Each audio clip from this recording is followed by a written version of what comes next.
لله الذي وكفى والصلاة والسلام على سيد المصطفى وعلى آله وصحبه أخر الصدق والوفاء. أشهد أن لا إله إلا الله وحده لا شريك له وأشهد أن محمدا عبده ورسوله لا نبي بعده. اللهم صل وسلم وبارك على عبدك ورسولك سيدنا محمد خاتم الأنبياء والمرسلين وعلى آله وأصحابه أجمعين. أما بعد، قال الله تعالى في القرآن الكريم وهو أصدق القائلين: أعوذ بالله من الشيطان الرجيم. بسم الله الرحمن الرحيم. شهر رمضان الذي أنزل فيه القرآن هدى للناس وبينات من الهدى والفرقان. صدق الله العظيم وصدق رسوله النبي حبيب الكريم ونحن على ذلك من الشاهدين والشاكرين والحمد لله رب العالمين. Hadirin wal hadirat rahimakumullah yang dimuliakan oleh Allah Subhanahu wa taala. Kita bersyukur pada Allah Subhanahu wa taala dengan mengucap alhamdulillah. Di pagi hari ini Allah masih memberikan nafas buat kita semua.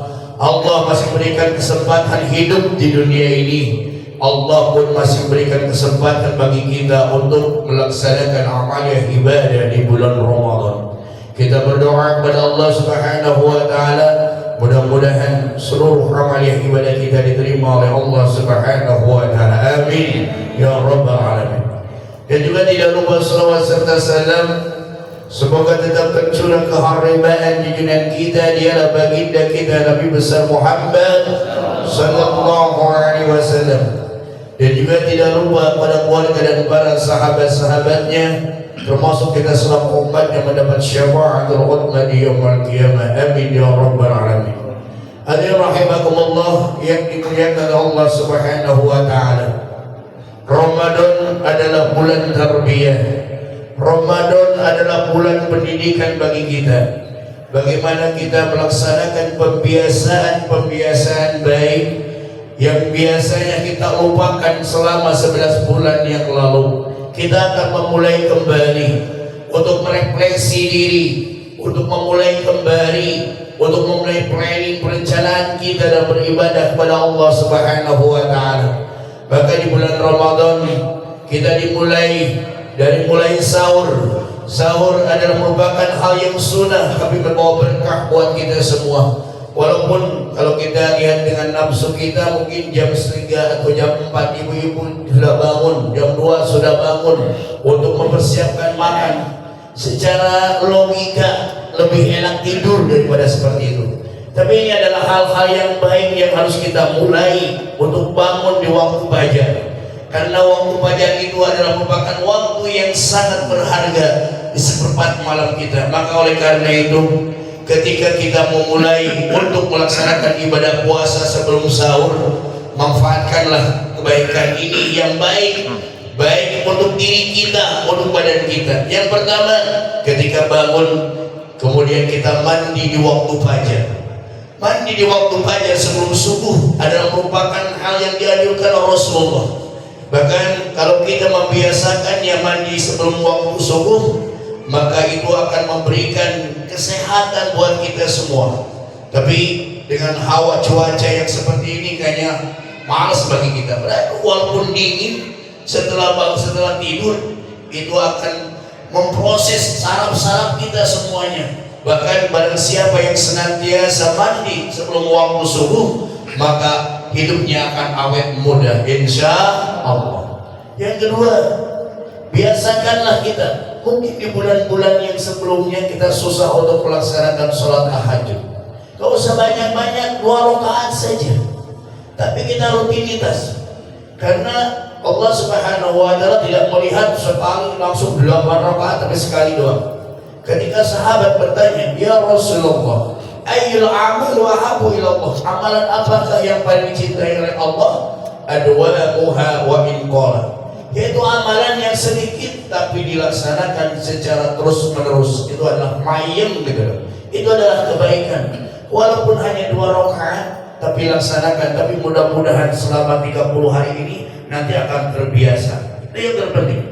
Kemudian habis itu silakan kita untuk makan dan sahur, walaupun hanya seteguk air putih.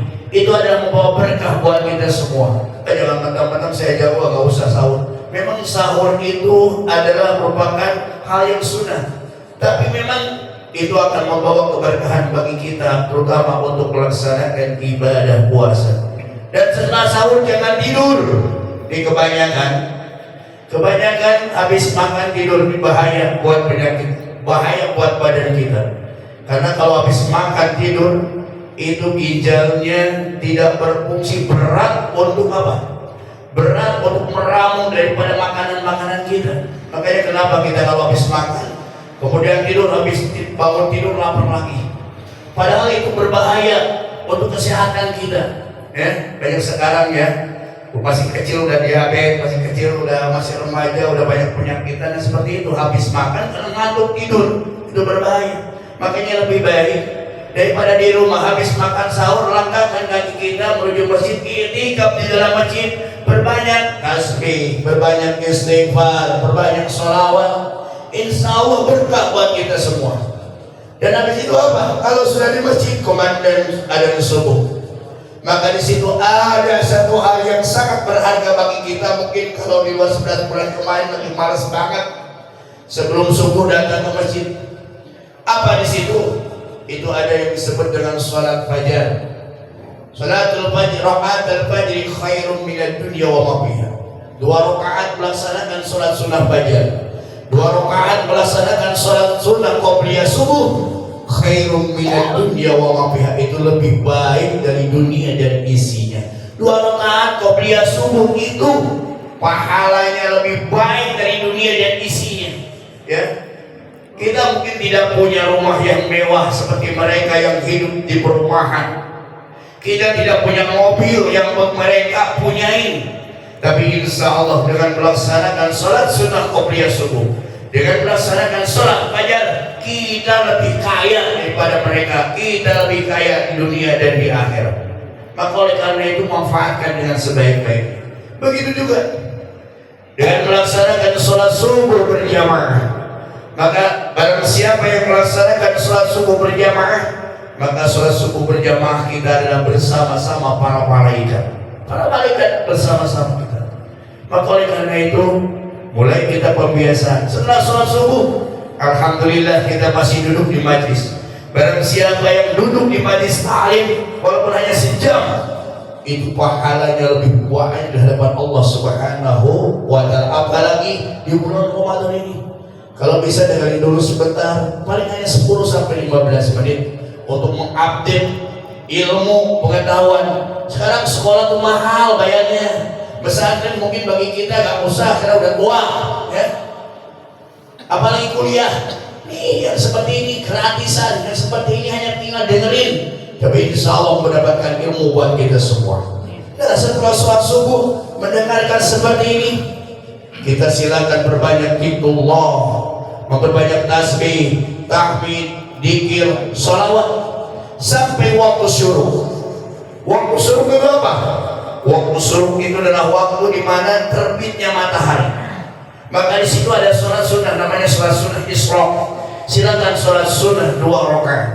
Maka kata Nabi, barang siapa yang melaksanakan sholat subuh berjamaah dilanjutkan dengan zikir dan sebagainya sampai waktu isyraq, maka pahalanya adalah pahala haji dan umroh.